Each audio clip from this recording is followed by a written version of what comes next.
लहानांपासून मोठ्यांपर्यंत सगळ्यांच्या आवडीचा नाश्ता म्हणजे आलू पराठा. बऱ्याचदा आपण ज्यावेळी हॉटेलमध्ये आलू पराठा खातो त्यावेळी बघतो की भरपूर सारं सारण भरलेलं असतं, परंतु पराठा अजिबात फुटलेला नसतो. या उलट ज्यावेळी आपण घरी पराठा बनवतो त्यावेळी पराठा फुटतो, सारण बाहेर येतं आणि पराठा व्यवस्थित होत नाही. मग अशा वेळी आपण पराठा करणं टाळतो.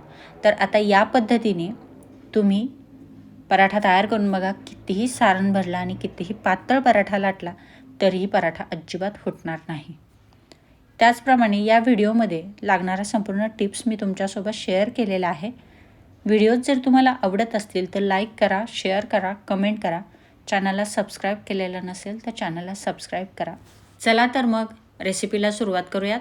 या ठिकाणी सगळ्यात महत्त्वाचे टिप्स: बटाटे शिजवताना एकसारख्या साईजचे बटाटे घ्यायचे आहे. त्यानंतर 1/4 भाग बटाटाचा बुडेल इतकं पाणी घालून घ्यायचं आहे. बटाटे शिजवताना पाणी जास्त जर घातलं तर बटाटे पचपचित होतात. यामुळे सारणही पचपचित होतं आणि आलू पराठा फुटतो.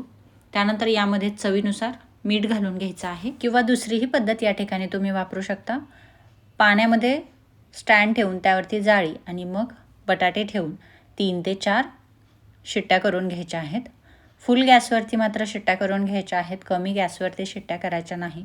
यामुळेही बटाटा पचपचित होण्याची शक्यता असते. आता या ठिकाणी पराठ्यासाठी लागणारं पीठ मळून घेऊयात. पराठ्याचं पीठ मळतानाची सगळ्यात महत्त्वाची टिप्स म्हणजे चाळून पीठ घ्यायचं आहे. या ठिकाणी 1.5 वाटी पीठ मी घेतलेलं आहे. त्यामध्ये चवीनुसार मीठ आणि 1 चमचाभर तेल घालून घेतलं आहे. पिठामध्ये हे व्यवस्थित मिक्स करून घ्यायचं.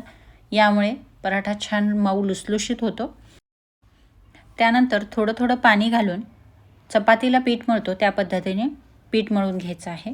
जास्त घट्ट किंवा पातळ पीठ मळायचं नाही, मीडियम पीठ या ठिकाणी आपल्याला मळून घ्यायचं आहे.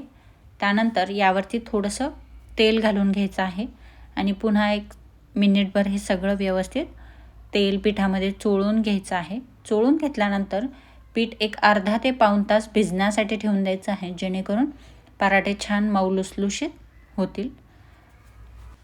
कुकरही थंड झालेला आहे. बटाटे शिजले की नाही ते चेक करूयात.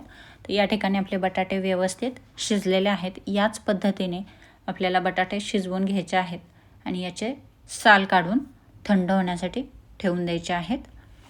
तोपर्यंत या ठिकाणी लागणारं वाटण तयार करून घेऊयात.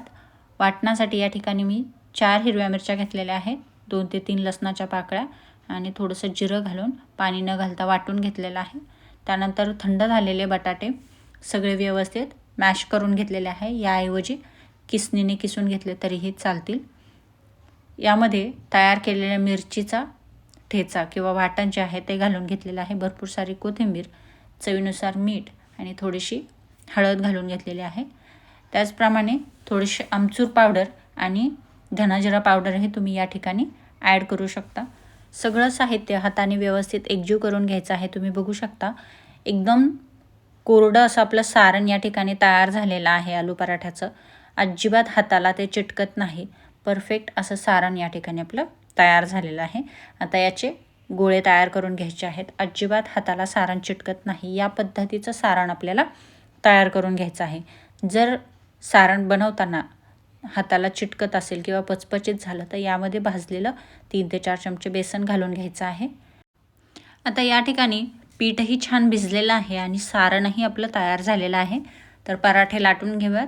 तर त्यासाठी या ठिकाणी जेवढा बटाट्याच्या सारणाचा पण गोळा तयार केलेला आहे तेवढाच पिठाचा गोळा घेतलेला आहे. थोडंसं सुकं पीठ लावून या पद्धतीने पारी तयार करून घ्यायची आहे. पारी तयार करताना मधला भाग हा जाड ठेवायचा आहे आणि कडा ज्या आहेत त्या बोटाने व्यवस्थित बारीक करून घ्यायच्या आहेत. यामुळे सारण हे व्यवस्थित पसरलं जातं आणि पराठा फुटत नाही. तर अशा पद्धतीने आपली पारी तयार झालेली आहे. आता यामध्ये तयार करून ठेवलेल्या बटाट्याच्या सारणाचा एक गोळा घालून घेऊयात. बोटाने हा गोळा व्यवस्थित पिठामध्ये दाबून घेत कडेपर्यंत पसरवून घ्यायचा आहे. त्यानंतर बोटाने सगळ्या कडा ज्या आहेत त्या एकत्र करून घ्यायच्या आहेत.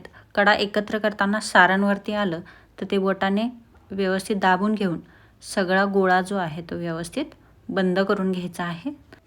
यानंतर पोळपाटावरती थोडंसं सुकं पीठ घालून घ्यायचं आहे. तयार केलेला गोळा ठेवून तळहाताने किंवा बोटाने सगळं सारण जे आहे ते एकसारखं पसरवून घ्यायचं आहे. असं केल्यामुळे पराठा एकतर लाटायला सोपा जातो आणि सारण एकसारखं कडेपर्यंत व्यवस्थित पसरलं जातं. त्यानंतर हलक्या हाताने लाटण्याने व्यवस्थित लाटून घ्यायचं आहे.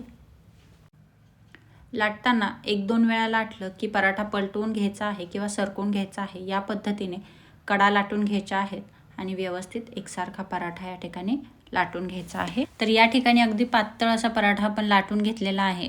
अगदी सारण व्यवस्थित यामध्ये दिसतं आहे. इतका आपण पातळ पराठा लाटून घेतलेला आहे. गरम केलेल्या तव्यावरती फुल गॅसवरती आपल्याला पराठा जो आहे तो भाजून घ्यायचा आहे.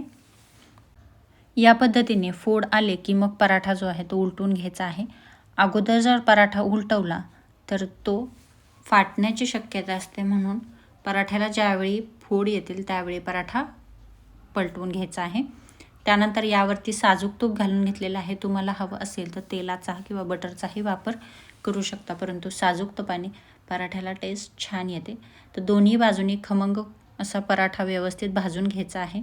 तर या ठिकाणी आपला पराठा तुम्ही बघू शकता, परफेक्ट असा पराठा आपला तयार झालेला आहे.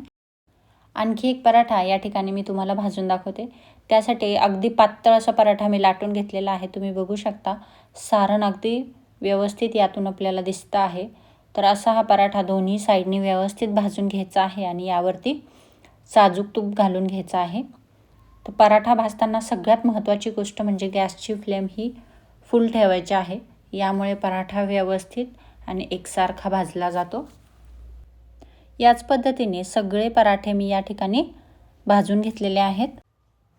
तर असे हे मऊ लुसलुशीत खमंग आलू पराठे दह्यासोबत किंवा सॉससोबत खाण्यासाठी खूप टेस्टी लागतात. भरपूर सारण भरून अगदी पातळ पराठे लाटूनही अजिबात न फुटणारे पराठे आपले तयार झालेले आहेत.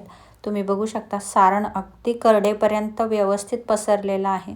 तर असे हे पराठे तुम्हीही नक्की ट्राय करून बघा. रेसिपी आवडल्यास लाईक करा, शेअर करा, कमेंट करा. त्याचप्रमाणे चॅनलला सबस्क्राईब केलेलं नसेल तर चॅनलला सबस्क्राईब करा. पुन्हा भेटूयात आपल्या नवीन रेसिपीसोबत. धन्यवाद.